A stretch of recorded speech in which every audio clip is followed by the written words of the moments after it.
श्री कृष्णा, राधे राधे, श्री हरिदास। स्वागत है आप सभी का। पिछले अध्याय में हमने अन्न, जल तथा कंदमूलों का दान का महत्व श्रवण किया था।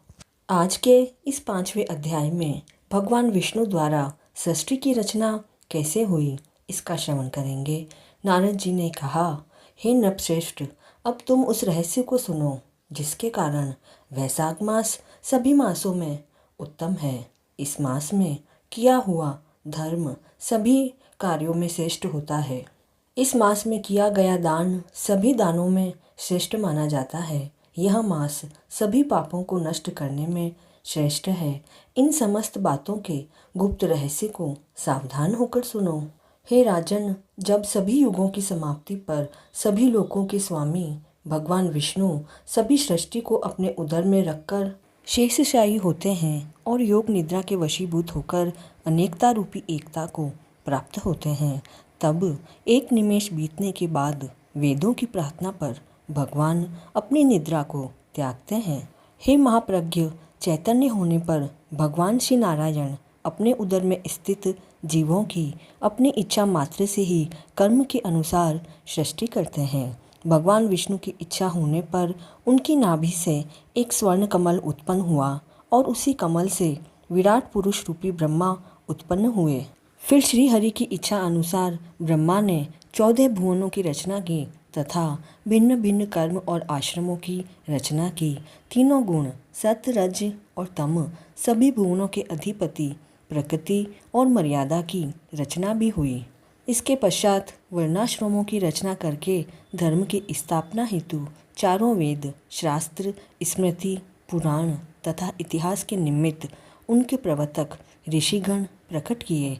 उन ऋषियों ने अलग अलग वर्णों के अलग अलग धर्म सुनिश्चित किए तथा प्रजा को उत्पन्न कर उनमें धर्म के प्रति जिज्ञासा को श्रद्धा में बदला। जब सृष्टि का क्रम चल निकला तब भगवान विष्णु ने प्रजा के हृदय में भय स्थापित करने, परीक्षा लेने तथा यह देखने के लिए कि सभी आश्रमों की प्रजा धर्म के अनुसार आचरण करती है अथवा नहीं, इच्छा की। भगवान श्री ने चिंतन किया कि प्रजा धर्म का पूर्ण रूप से पालन किस समय कर सकेगी। वर्षा ऋतु में चारों ओर जल, कीचड़ आदि होने के कारण प्रजा का चित्त ठीक नहीं रहता, उसे स्थानाभाव रहता है और अन्य क्लेशों के होने से वह दुखी रहती है। वर्षा ऋतु में फसल आदि बोने की तैयारी में भी उनके पास समय की कमी रहती है। शरद ऋतु में खेती का काम बढ़ जाता है। इस समय सभी लोग अपने परिश्रम के फल को देखना चाहते हैं। इस कारण उनके हृदय में शांति नहीं होती है और जब तक मन में शांति न हो, धर्म में भी मन नहीं लगता। हेमंत में शीत के प्रकोप के कारण सूर्योदय से पहले उठना ठीक नहीं लगता है। ठंड लगने के कारण जब दुख होता है तब मन भी शांत नहीं रह पाता। शिशिर ऋतु में प्रातःकाल शरीर रहता है और फसल पकने का समय आ जाता है। इस कारण प्रजा का समय पर प्रातः स्नान ध्यान नहीं कर पाती है। बसंत ऋतु सभी प्रकार से श्रेष्ठ सिद्ध है। इस समय न तो शीत का प्रकोप होता है और न ही वर्षा का भय। फसल बोने की अथवा काटने की चिंता भी नहीं रहती। इस प्रकार विचार करके भगवान ने बसंत ऋतु को ही सब प्रकार से धर्म के अनुकूल माना।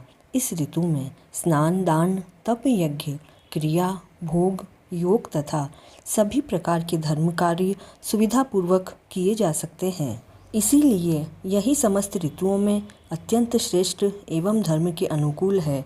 ऐसा विचार करके भगवान ने इसी ऋतु में धर्म की स्थापना करने का विचार किया।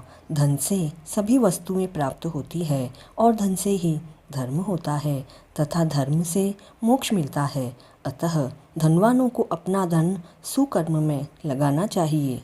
जो मनुष्य धर्म करता रहता है उसकी मनोकामना भगवान पूरी करते हैं। अधर्मी मनुष्यों की आयु कम हो जाती है और उन्हें धन का भी अभाव रहता है। वैशाख मास में साधु सेवा, भगवान का नियम पूर्वक पूजन करना सब सुखों को देने वाला है।